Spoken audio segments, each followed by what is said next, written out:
News 18 Uttar Pradesh Uttarakhand.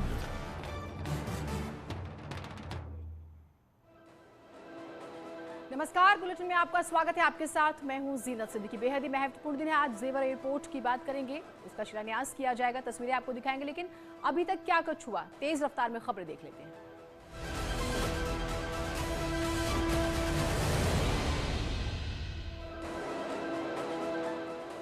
प्रधानमंत्री मोदी आज करेंगे नोएडा इंटरनेशनल एयरपोर्ट का शिलान्यास। एयरपोर्ट बनने से एनसीआर सहित यूपी को होगा फायदा।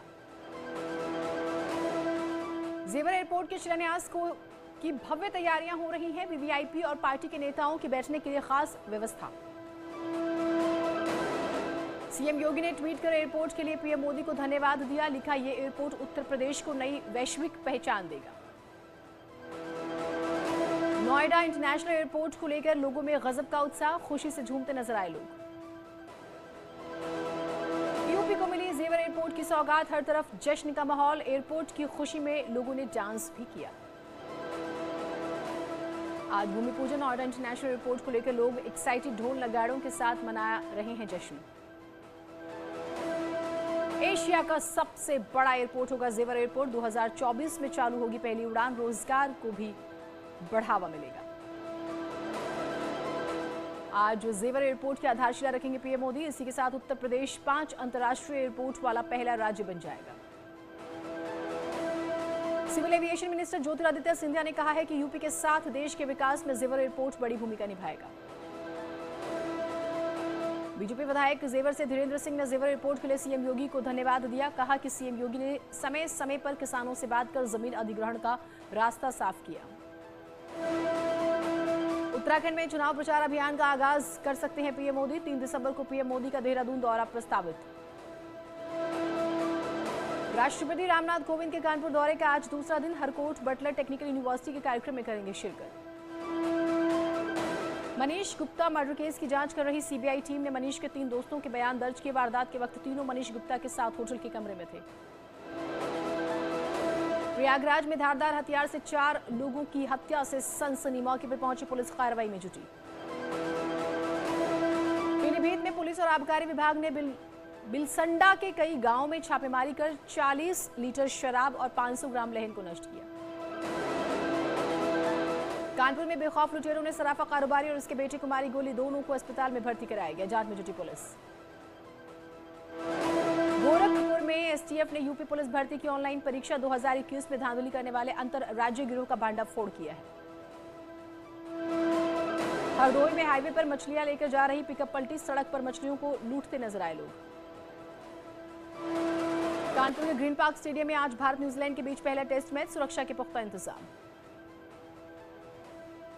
कोरोना वैक्सीनेशन में आई तेजी। गोरखपुर में 35,63,000 डोज कोविड की वैक्सीन लोगों को लगा दी गई है।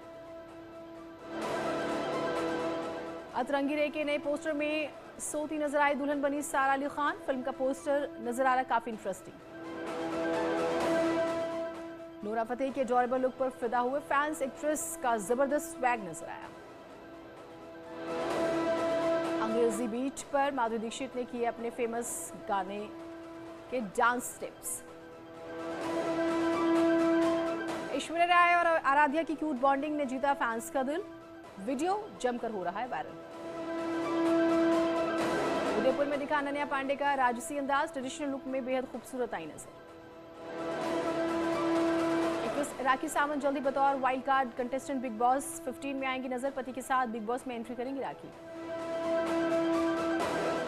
न्यूली मैरिड श्रद्धा आर्या ने सोशल मीडिया पर एक नया वीडियो पोस्ट किया। वीडियो में श्रद्धा अपने दोस्तों के संग नजर आ रही हैं। बॉलीवुड एक्ट्रेस पूजा हेगड़े मालदीव्स कर रही हैं एंजॉय। स्कूबा डाइविंग के मजेदार वीडियोज उन्होंने शेयर किए। हिना खान ने शॉर्ट ड्रेस में दिखाई अदाएं। डेनिम जैकेट के साथ दिया पोज। फैंस को आया पसंद।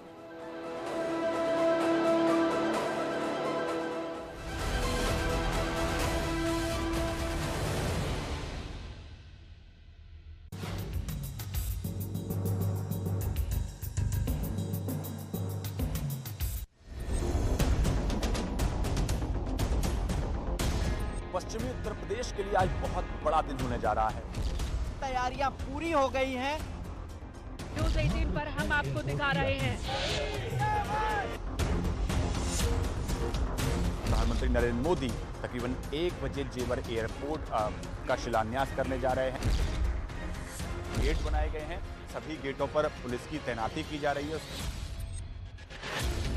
बहुत खुश हैं, बहुत खुश हैं, सारी खुश हैं, बहुत विकास किया है, बहुत ज्यादा खुश है जी हम लोग। जय श्री राम। इतनी खुशी है कि हम तो सुबह से पड़े हैं, अब 4 बजे से जेवर एयरपोर्ट बनेगा। उनका कहना है कि इससे यूपी को भी रफ्तार मिलेगी। जी हाँ, तो जेवर में बन रहे नोएडा इंटरनेशनल एयरपोर्ट का शिलान्यास करने के लिए पीएम मोदी थोड़ी देर में पहुंच रहे हैं। इस मौके पर सीएम योगी भी साथ में रहेंगे। 2024 में इस एयरपोर्ट की आधिकारिक शुरुआत हो जाएगी। इस एयरपोर्ट के बनने से पश्चिमी यूपी सहित पूरे प्रदेश को बड़ा लाभ मिलने वाला है। इसके बनने से पश्चिमी यूपी में निवेश बढ़ेगा और रोजगार के मौके भी बढ़ेंगे। तो जेवर एयरपोर्ट को लेकर हम आपको लगातार जानकारी सुबह से दे रहे हैं। महा कवरेज हमारी जारी है। जेवर एयरपोर्ट कितना महत्वपूर्ण है आप अंदाजा लगा सकते हैं। निवेश किस तरह से बढ़ेगा। और पहले साल की जब हम बात करते हैं तो यहाँ से 9 उड़ानें उड़ेंगी, जिसमें 8 डोमेस्टिक होंगी और 1 इंटरनेशनल भी होगी। 2024 की बात कर रहे हैं। और इसका निर्माण जो है, अब क्योंकि आज आधारशिला रखी जाएगी यानी कि नींव, और उसके बाद इसका काम तेजी से शुरू हो जाएगा। जेवर एयरपोर्ट माना जा रहा है दुनिया का चौथा बड़ा एयरपोर्ट बनने वाला है। और दुनिया का सबसे बड़ा एयरपोर्ट सऊदी अरब का किंग फहद इंटरनेशनल एयरपोर्ट है, जिसका क्षेत्रफल 77,600 हेक्टेयर है। और इसके बाद दूसरे, तीसरे और चौथे नंबर पर अमेरिका के डेनवर, डलास और ऑरलैंडो के इंटरनेशनल एयरपोर्ट की बात करेंगे। तो ये कितना बड़ा एक प्रोजेक्ट है, ड्रीम प्रोजेक्ट है, और इन्वेस्टमेंट के लिहाज से कितना इंपॉर्टेंट है आप इसे समझ सकते हैं। किस तरह से इन्वेस्टमेंट जो है यहाँ पर आएगा, किस तरह से टॉय सिटी की बात करें, फिल्म सिटी की बात करें, अलग अलग कंपनीज जो हैं किस तरह से इसमें इन्वेस्ट कर रही हैं, ये आप जो है लगातार हम आपको जानकारी दे रहे हैं। और 1 बजे तकरीबन माना जा रहा है कि जब प्रधानमंत्री पहुंचेंगे उसके बाद की तस्वीरें हम आपको दिखाएंगे कितनी खास रहने वाली है। जेवर पहुंचे केंद्रीय नागरिक उड्डयन मंत्री ज्योतिरादित्य सिंधिया ने न्यूज 18 के साथ एक्सक्लूसिव बातचीत की। आपको सुनाते हैं। हमारे साथ बातचीत करने के लिए हैं केंद्रीय मंत्री ज्योतिरादित्य सिंधिया। सर, कितना बड़ा दिन है जेवर इंटरनेशनल एयरपोर्ट का शुभारंभ, और आप ये मंत्री। बड़ा दिन नहीं है, ये एक ऐतिहासिक दिन है।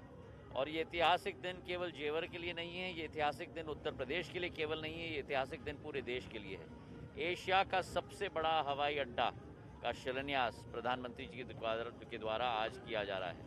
और ये एक तीव्र गति आर्थिक विकास और प्रगति की पूर्ण समूचे क्षेत्र के लिए, चाहे वो नोएडा हो, ग्रेटर नोएडा हो, गाजियाबाद हो, यमुना एक्सप्रेसवे के इर्द गिर्द के क्षेत्र के लिए हो, संपूर्ण पश्चिमी उत्तर प्रदेश के लिए और देश के लिए एक नया ऊर्जा का स्रोत बनने जा रहा है। सर, कितना फायदा होगा इस पूरे क्षेत्र को इस एयरपोर्ट से?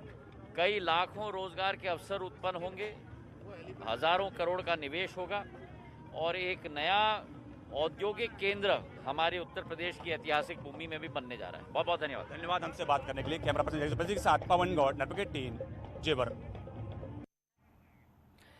तो जेवर की हम लगातार बात कर रहे हैं, कितना महत्वपूर्ण है वो आपको बता रहे हैं। आपने सुना ज्योतिरादित्य सिंधिया साहब को, किस तरह से उन्होंने जिक्र किया कि ये कितना महत्वपूर्ण है और मौजूदा सरकार ने किस तरह से काम किया। देखिए, अगर आप इसके इतिहास को देखेंगे, राजनाथ सिंह जब मुख्यमंत्री थे सूबे के, उन्होंने इसका जिक्र किया था, लेकिन फाइल कभी लखनऊ, कभी दिल्ली, कभी लखनऊ, कभी दिल्ली रह गई। मायावती ने एक बार कोशिश की लेकिन बात नहीं बन पाई। केंद्र में कांग्रेस की सरकार थी, ये कहा गया कि भाई 150 किलोमीटर का जो दायरा है इसमें कोई एयरपोर्ट नहीं बनाया जा सकता। और उसके बाद फिर समाजवादी पार्टी की सरकार आती है और कोशिश ये होती है कि इस तर्क के आधार पर इस एयरपोर्ट को आगरा ले जाया जाए, लेकिन फिर भी अब जो है स्थिति काफी बदली और अब ये एयरपोर्ट जनता के लिए बनना शुरू हो रहा है। प्रियंका गुप्ता हमारे साथ कांग्रेस की तरफ से जुड़े, डॉक्टर समीर सिंह प्रवक्ता बीजेपी हमारे साथ जुड़े हुए हैं। समीर सिंह जी, हम लगातार महाकवरेज के जरिए बता रहे हैं कि एयरपोर्ट कितना महत्वपूर्ण है। ये जो पूरा सफर है इसे हम जरूर जानना चाहेंगे। निश्चित रूप से जीनत जी, उत्तर प्रदेश का ये जेवर एयरपोर्ट उत्तर प्रदेश ही नहीं, पश्चिमी उत्तर प्रदेश ही नहीं, संपूर्ण उत्तर प्रदेश के विकास का रास्ता खोलेगा। और हम सबको सौभाग्य प्राप्त हुआ कि आदरणीय प्रधानमंत्री जी और माननीय योगी जी के प्रयासों से आज उत्तर प्रदेश के अंदर 5 इंटरनेशनल एयरपोर्ट का राज्य हो गया है। और भी कनेक्टिविटी बढ़ाने के लिए आदरणीय योगी जी ने प्रयास करके, चाहे वो प्रयागराज हो, बरेली हो, झांसी हो, ऐसे जगहों पर भी एयरपोर्टों का निर्माण किया जा रहा है। प्रयाग और कानपुर और बरेली से हमने उड़ानों की शुरुआत की है। पिछले दिनों माननीय प्रधानमंत्री जी ने कुशीनगर के एयरपोर्ट का उद्घाटन किया था, जिसकी फ्लाइटें कल से शुरू हो रही हैं। दिल्ली और मुंबई की फ्लाइटें उड़ान भरेंगी। जेवर एयरपोर्ट का शिलान्यास हो रहा है। निश्चित रूप से मैं कह सकता हूं कि माननीय प्रधानमंत्री जी 2014 में जब से वाराणसी के सांसद बने हैं, उन्होंने सदैव ये कहा कि मैं उत्तर प्रदेश को अपना प्रदेश मानता हूं और मैं यहाँ से सांसद हूं। इस नाते उत्तर प्रदेश के विकास की प्राथमिकता हमारी है। पिछले दिनों उन्होंने पूर्वांचल एक्सप्रेसवे के उद्घाटन में कहा कि डबल इंजन की सरकार का असर अब दिखने लगा है। उस असर का ठीक है, मैं इस पर आपसे और सवाल लूंगी। ठीक है डॉक्टर समीर सिंह जी, प्रधानमंत्री न सिर्फ एक प्रदेश न सिर्फ एक संसदीय क्षेत्र, पूरे देश की नुमाइंदगी करते हैं, तो पूरे देश का विकास जो है जनता उम्मीद करती है उनसे, और वो करते भी हैं। प्रियंका जी हमारे साथ जुड़ी हुई है। प्रियंका जी, मुबारकबाद देंगी आप मौजूदा सरकार को, केंद्र की सरकार को, क्योंकि उनका यही दावा है कि हमारे अथाह प्रयास की वजह से आज ये दिन मुकम्मल हो पाया है। देखिए, सबसे पहले तो मैं कहूंगी ये सरकार उत्सव जीवी है। उत्सव जीवी का मतलब ये है कि उत्सव मनाने के लिए ये सरकारी खर्चे पर रैलियां करते हैं, उसके बाद बसें मंगवाते हैं और ये भीड़ इकट्ठा करते हैं। आप दूसरी चीज ये देखें कि इन्होंने कहा था कि हम चप्पल, जो हवाई चप्पल पहनते हैं, उनको हम जो है एरोप्लेन में बिठाएं। तो आप ये बताइए कि आज स्थिति ये आ गई है कि जो बेचारे मोटरसाइकिल से चलते थे वो भी अपनी मोटरसाइकिलों में जो है पेट्रोल डीजल डलवाने के लिए असमर्थ हो चुके हैं। तो ये स्थिति पैदा करती है। वादे तो बड़े बड़े सरकार ने किए, जिन वादों को देखकर सरकार ने इनको भरपूर वोट भी दिए, परंतु आज जनता ये पूछती है कि हमें मिला क्या। सरसों का तेल इतना महंगा हो गया कि खाना बनाना मुश्किल हो गया। आप ये बताइए कि महंगाई इस कदर बढ़ती चली जा रही है कि एयरपोर्ट बनाने से क्या महंगाई कम हो जाएगी? आप ये बताइए। ठीक है, मैं बधाई देती हूँ, परंतु आप जो है सरकारी खर्चे पे भीड़ इकट्ठा करके रैलियां करेंगे, ये पैसा किसका बर्बाद? प्रियंका जी, उनका तो ये दावा है, क्योंकि समीर जी हैं भी, मैं चाहूंगी वो बीच में चर्चा में अपनी बात भी रखेंगे। उनका तो ये दावा है कि हम विकास के मॉडल पे आगे बढ़ रहे हैं। देखिए, हम जो है हमने एक्सप्रेस वे दिया, हमने बुंदेलखंड में करोड़ों की योजनाओं की सौगात दी, हम अब जेवर एयरपोर्ट ला रहे हैं, उससे पहले हमने कुशीनगर एयरपोर्ट की जो है सौगात दी है, अब तो फ्लाइट भी शुरू हो जाएगी। तो वो तो ये कह रहे हैं कि हम तो विकास के मॉडल के तहत आगे बढ़ रहे हैं, जो कि विपक्ष को पच नहीं रहा।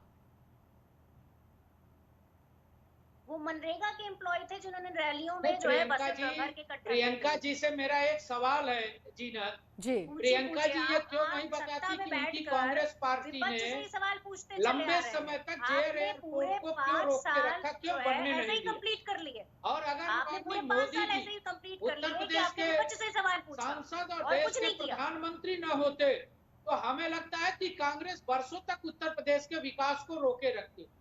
उत्तर प्रदेश से राहुल गांधी सांसद थे, उत्तर प्रदेश से। अगर आप लोग एक एक करके अपनी बात रखेंगे तो ही बात जो है जनता तक साफ साफ पहुंच पाएगी। प्रियंका जी को, समीर जी, प्रियंका जी को बात पूरी करने दीजिए। ठीक है, प्रियंका जी को बात पूरी करने दीजिए, फिर आप अपनी बात रखिएगा। प्रियंका जी, बात पूरी कीजिए और उसमें आप एक और चीज बताइएगा, अगर इतनी ही खामियां होती तो दोबारा से क्यों चुनती जनता, और अगर इतनी ही खूबियां थी तो फिर आप 3 दशक से बाहर क्यों हैं?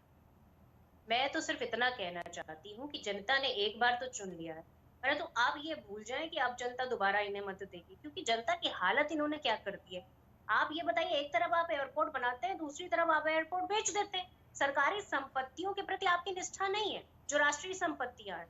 आप तो बनाते ही अपने मित्रों के लिए, आप उनको उन्हीं को ठेका देंगे बनाने के लिए, बनाने के बाद उन्हीं को बेच देंगे। समीर जी, इसका जवाब सोच के रखिएगा। हमारे सहयोगी पवन भी हमारे साथ जुड़े हैं। पवन, क्योंकि अब से कुछ ही देर में प्रधानमंत्री पहुंचेंगे, जरा तस्वीरें दिखाइएगा, उत्साह, कौन कौन से वीआईपी लोग वहां पर पहुंच गए हैं, पहुंचना शुरू हो गए हैं, जरा बताइएगा।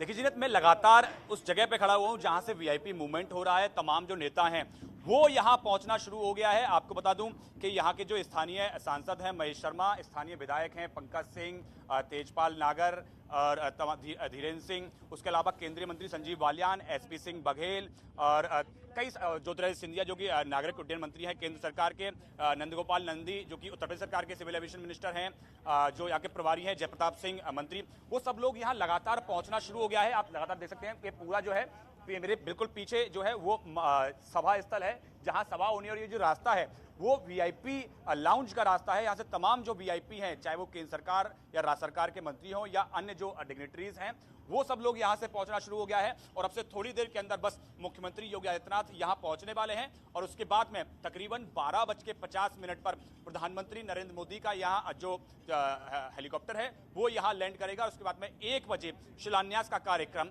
शुरू हो जाएगा। ठीक, तो शिलान्यास का कार्यक्रम शुरू हो जाएगा। वो तस्वीरें भी हम आपको सबसे पहले दिखाएंगे। डॉक्टर समीर, सवाल जो था उसका आप जवाब दीजिएगा। देखिए, प्रियंका जी को मैं बताना चाहता हूं, सबसे पहला एयरपोर्ट कांग्रेस की सरकार में दिया गया चलाने के लिए। ये प्रियंका जी को जानकारी नहीं है, जानकारी कर लें। यूपीए 2 की सरकार में दिल्ली के अंदर एयरपोर्ट दिया गया। क्या कांग्रेस ने बेचने की शुरुआत की थी? मैं इतना ही कहूंगा, फिर आगे मैं बढ़ता हूँ। प्रियंका जी कह रही थी साहब विकास विकास विकास, मैं तो चाहता हूँ विकास का चुनाव हमारे प्रधानमंत्री जी, मुख्यमंत्री जी कहते हैं। आप रायबरेली और अमेठी को देख लीजिए, एम्स अमेठी में नहीं शुरू हो पाया था। भारतीय उतनी संपत्तियां नहीं बेची जितनी अपने 7 साल में। प्रियंका जी सुन लो, उस बात का क्रेडिट मिलना चाहिए। और आपके लिए ठीक है, मैं आप दोनों के पास आऊंगी और भी मेहमान जुड़ेंगे, उनसे भी बातचीत करेंगे। अब सवाल एक और महत्वपूर्ण ये है, चुनावी साल है तो क्या जेवर के जरिए पश्चिमांचल पर फोकस है? क्या इसका फायदा होगा? बीजेपी उड़ान भर पाएगी? बहुत सारे सवाल हैं, सभी पर चर्चा करेंगे। एक छोटा सा ब्रेक।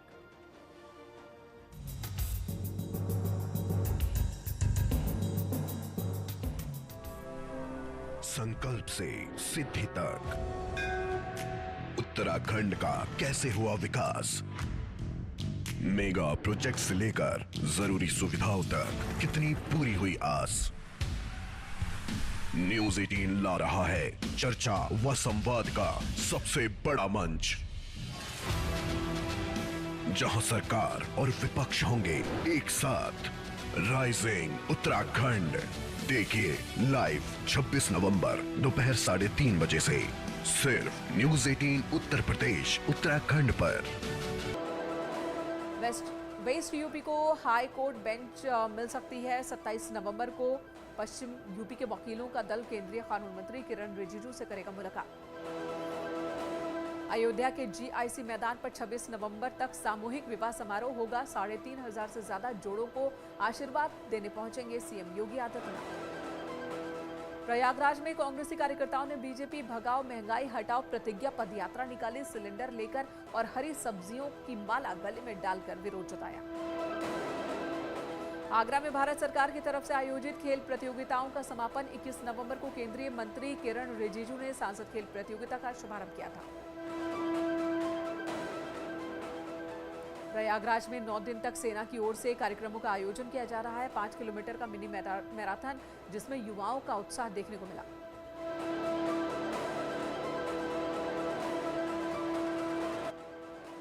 कन्नौज में कोरोना से जान गंवाने वाले दारोगा पूरन सिंह के परिजनों को 50 लाख रुपए की आर्थिक सहायता दी गई। सांसद सुब्रत पाठक ने सौंपा चेक। शाहजहांपुर में मालगाड़ी में रखे कोयले में आग लग गई। दमकल की गाड़ियों ने कई घंटों की मशक्कत के बाद इस आग पर काबू पाया। उन्नाव में पेट्रोल डलवाने के बाद रोड पर आते ही बाइक में अचानक लग गई आग। बाइक पूरी तरह से जलकर खाक। मथुरा के जवाहर बाग में गर्दन कटा शव मिला। पुलिस ने जांच शुरू की। बस्ती के NH 28 पर सड़क हादसों का ग्राफ बढ़ता ही जा रहा। आंकड़ों के मुताबिक पिछले 5 सालों में 60% बढ़ोतरी। प्रयागराज में कार और बाइक की जबरदस्त भिड़ंत, एक बच्ची समेत 2 की जान गई, 4 लोग जख्मी। कानपुर में भारत और न्यूजीलैंड के बीच कल से खेला जाएगा पहला टेस्ट मैच। नेट पर खिलाड़ियों ने बहाया पसीना। ग्रेटर नोएडा में किसान आंदोलन के चलते जाम में फंसी एम्बुलेंस के बाद गुस्साई महिला, 28 नामजद और 200 अज्ञात लोगों पर केस दर्ज। कानपुर की कचहरी परिसर में आपस में भिड़ गए वकील, मारपीट की घटना। सीसीटीवी में कैद हुई बार एसोसिएशन से लिखित रूप में शिकायत की गई। कानपुर में सपा नेता की गुंडई का वीडियो वायरल, थाने में दारोगा को धमकाते दिखा सपा नेता अर्पित यादव। संभल में ब्लॉक प्रमुख के पति की गुंडई, कैमरे में कैद हुई, युवक को लाठियों से पीटा। अंबेडकर नगर में एसडीएम ने लेखपालों पर लगाया अभद्रता का आरोप, कारण बताओ नोटिस से नाराज थे लेखपाल। बदायूं में उधारी का रुपया न चुकाने पर युवक को गोली मारी, गंभीर हालत में युवक अस्पताल में इलाज जारी। भीड़ ने एक आरोपी को पकड़कर पुलिस के हवाले किया। ग्रेटर नोएडा के पौष इलाके में बनी सोसाइटी में चोरी करने वाले 2 शातिर चोरों को पुलिस ने किया गिरफ्तार। इनके पास से करीब 20 लाख रुपए, सोने के आभूषण, नकदी, कारतूस, तमंचा, ताला तोड़ने का सामान बरामद। जोशीमठ में अज्ञात बदमाशों ने इंडियन बैंक में एटीएम में तोड़फोड़ की, चोरी की कोशिश की। पुलिस पूरे मामले की छानबीन में जुटी।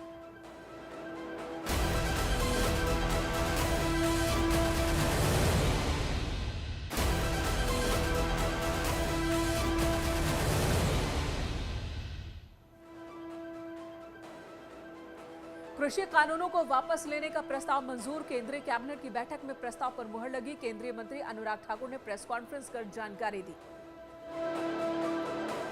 कैबिनेट की बैठक में गरीब कल्याण अन्न योजना को मार्च 2022 तक बढ़ाने का फैसला लिया गया। योजना के तहत गरीब परिवारों को राशन मिल रहा है।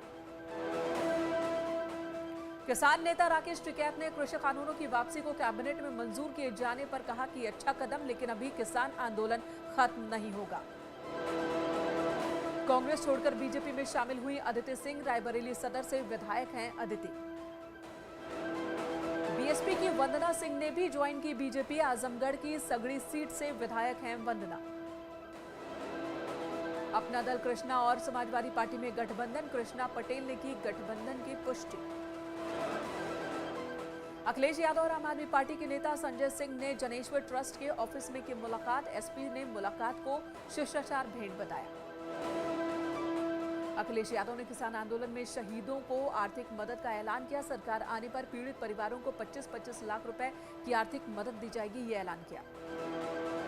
योगी सरकार ने किसानों के लिए बड़ा फैसला लेते हुए 100 क्विंटल धान की बिक्री में राजस्व विभाग के वेरिफिकेशन से छूट में मंजूरी दी। सीएम ने मूल्य समर्थन योजना के तहत धान खरीद योजना को पारदर्शिता के साथ संचालित करने के निर्देश दिए।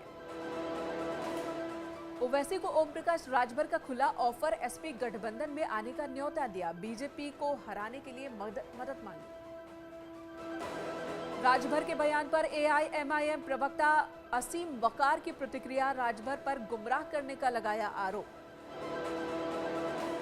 राजभर के बयान पर कैबिनेट मंत्री सिद्धार्थनाथ सिंह ने कहा, इससे यह साबित होता है कि ओवैसी बीजेपी की बी टीम नहीं बल्कि समाजवादी पार्टी की बी टीम है। यूपी चुनाव को लेकर बंगाल के सीएम ममता बनर्जी ने कहा, टीएमसी हर जगह चुनाव नहीं लड़ सकती, लेकिन अखिलेश अगर मदद चाहे तो मदद करने को तैयार। 26 नवंबर से बड़े स्तर पर सदस्यता अभियान की शुरुआत करने जा रही है कांग्रेस। अभियान की शुरुआत दलित बस्तियों से की जाएगी। 1 करोड़ नए सदस्य बनाने का लक्ष्य। कानपुर के 2 दिनों के दौरे पर राष्ट्रपति रामनाथ कोविंद, हरमोहन सिंह की जयंती वर्ष में हिस्सा लिया उन्होंने। सीएम योगी और राज्यपाल रहे मौजूद। कानपुर में राष्ट्रपति की सुरक्षा में सेंध सुरक्षा दस्तावेज लीक हुआ। कौन पुलिस अधिकारी कहां मौजूद रहेगा, सारी जानकारियां सार्वजनिक हुई।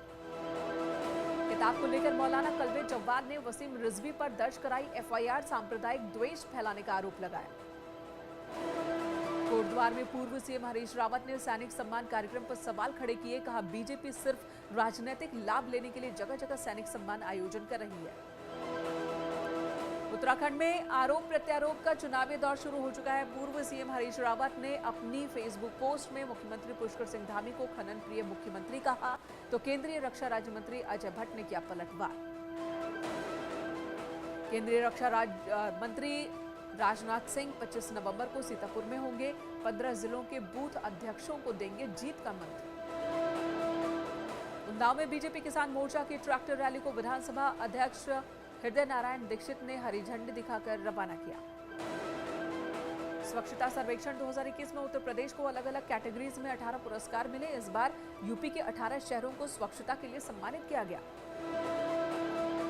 यूपी सरकार के मुताबिक सभी 75 जिले खुले शौच से मुक्त हो चुके हैं। नगर विकास मंत्री आशुतोष टंडन ने प्रेस कॉन्फ्रेंस कर जानकारी दी। दिल्ली एनसीआर में प्रदूषण को लेकर आज सुप्रीम कोर्ट में सुनवाई। सभी पाबंदियों को 26 नवंबर तक बढ़ाया गया। मामले में अब 29 नवंबर को अगली सुनवाई। दिल्ली एनसीआर समेत गाजियाबाद में प्रदूषण बढ़ता जा रहा है। शहर का AQI इंडेक्स 346 रहा। लोगों को सांस लेने में हो रही दिक्कत। सहारनपुर पहुंचे केंद्रीय सूचना प्रसारण और खेल मंत्री अनुराग ठाकुर ने कांग्रेस शासनकाल में हुए मुंबई के 26/11 आतंकी हमले को लेकर निशाना साधा। कहा, कांग्रेस में उस वक्त इच्छा शक्ति की कमी थी। बीजेपी प्रदेश अध्यक्ष स्वतंत्र देव सिंह गोंडा के 1 दिवसीय दौरे पर पहुंचे। कार्यकर्ताओं, पदाधिकारियों और जनप्रतिनिधियों से की मुलाकात।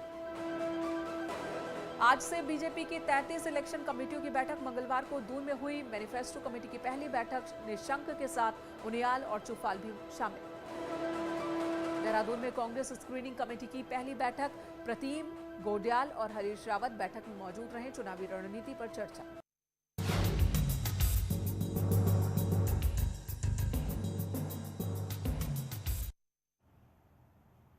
और इसी बीच बड़ी खबर यह आ रही है कि मुख्यमंत्री योगी आदित्यनाथ जेवर पहुंच चुके हैं। देखिए तस्वीरें सामने आ रही है। आज जेवर एयरपोर्ट का शिलान्यास होना है। प्रधानमंत्री नरेंद्र मोदी जो है जैसे ही पहुंचेंगे उसके बाद ये पूरा कार्यक्रम है। 12:50 पर उनके पहुंचने का कार्यक्रम है। वहीं गौतम बुद्ध नगर से सांसद महेश शर्मा भी जेवर पहुंच चुके हैं। इस दौरान न्यूज़ 18 जो है लगातार आपको हर तस्वीरें दिखा रहा है, बातचीत कर रहा है वो तमाम माननीयों से, वो भी हम आपको लगातार दिखा रहे हैं, सुना रहे हैं। तो मुख्यमंत्री योगी आदित्यनाथ कार्यक्रम में पहुंच चुके हैं और अब ये मान लिए कि कार्यक्रम का जो काउंटडाउन है दरअसल वो शुरू हो चुका है। मुख्यमंत्री क्योंकि पहुंच गए हैं और जिस तरह से प्रदेश और केंद्र की सरकार ने जेवर एयरपोर्ट को अपने ड्रीम प्रोजेक्ट में रखा और फिर आगे इसे बढ़ाया गया। खास तौर से वो गांव जहां की जमीन अधिग्रहण में बाकी की सरकार हमेशा समस्याओं का रोना रोती थी, उसे खत्म करते हुए आज वो दिन आया है जब उत्तर प्रदेश शिलान्यास किया जाएगा अब से थोड़ी देर बाद। माननीय विधायक श्री ब्रिजेंद्र जी से हम अनुरोध करेंगे कि अब अपने विचार प्रकट करें। माननीय विधायक श्री ब्रिजेंद्र जी। तो यहां पर अब कार्यक्रम शुरू हुआ है। स्थानीय नेता, पश्चिमी उत्तर प्रदेश के तमाम नेता पहुंचे हुए हैं। माना यह भी जा रहा है कि जेवर एयरपोर्ट के जरिए बीजेपी दरअसल पश्चिमांचल को भी साधने की कोशिश कर रही है। आपने देखा पिछले दिनों किसान जो कृषि कानून रहा वो वापस जो है वो लिया गया खास तौर से, और अब एक और ये सौगात देने की कोशिश हो रही है। और गौतम बुद्ध नगर से सांसद महेश शर्मा से हमारी सहयोगी ने बातचीत की है, सुनिए जरा। हमारे साथ महेश शर्मा जी हैं। सर, एशिया का सबसे बड़ा एयरपोर्ट आपके गृह लोकसभा संसद क्षेत्र में है। देखिए, मेरे जीवन की, मैं 62 वर्ष की मेरी आयु हो गई है। मेरे जीवन की कुछ खुशियों में ये मेरी एक महत्वपूर्ण खुशी है कि मेरी कर्मभूमि की माटी मेरे लोकसभा क्षेत्र में माननीय प्रधानमंत्री जी, माननीय मुख्यमंत्री जी ने एक ऐसी सौगात दी है जो इस देश का भाग्य, इस प्रदेश का भाग्य और इस क्षेत्र का भाग्य बदलेगा। यहाँ का अन्नदाता किसान, आज 2 लाख से अधिक किसान आज हमारे प्रधानमंत्री जी का पलक पावड़े बिछाकर स्वागत करने के लिए तैयार है। और सिर्फ स्वागत इसलिए कि इस क्षेत्र में विकास की गंगा बहेगी, लाखों लोगों को रोजगार मिलेगा। ये अपने आप में एक संपूर्ण एयरपोर्ट है, कंप्लीट, जिसमें एयरपोर्ट को कंप्लीट जब कहा जाता है जब उसमें यात्री सेवाओं के साथ साथ कार्गो भी हो, यानी सामान ढोने की व्यवस्था भी हो, और एमआरओ मतलब हवाई जहाज की मरम्मत का काम भी हो। $1 मिलियन, $1 बिलियन US का विदेशी मुद्रा हमारे देश से बाहर जाती है। म्यांमार, श्रीलंका में हमारे जहाज रिपेयर होने के जाते हैं। मेरा सौभाग्य था, माननीय प्रधानमंत्री जी, जब मैं उड्डयन राज्य मंत्री था, हमारे कैबिनेट मिनिस्टर उस वक्त TDP पार्टी से होते थे, और इतनी बाधाएं आई कि 150 किलोमीटर में दूसरा हवाई अड्डा नहीं बन सकता। हिंडन एयरपोर्ट के साथ दूसरा हवाई अड्डा आर्मी के साथ नहीं बन सकता। हमारे प्रधानमंत्री जी का काम करने का तरीका, वह सभी अड़चनें दूर हुई और आज वो हवाई अड्डा बनकर तैयार है। तो यह हवाई अड्डा जो है बनकर तैयार हो जाएगा तमाम अड़चनों के बावजूद। एक छोटा ब्रेक ले रहे हैं, कहीं मत जाइएगा।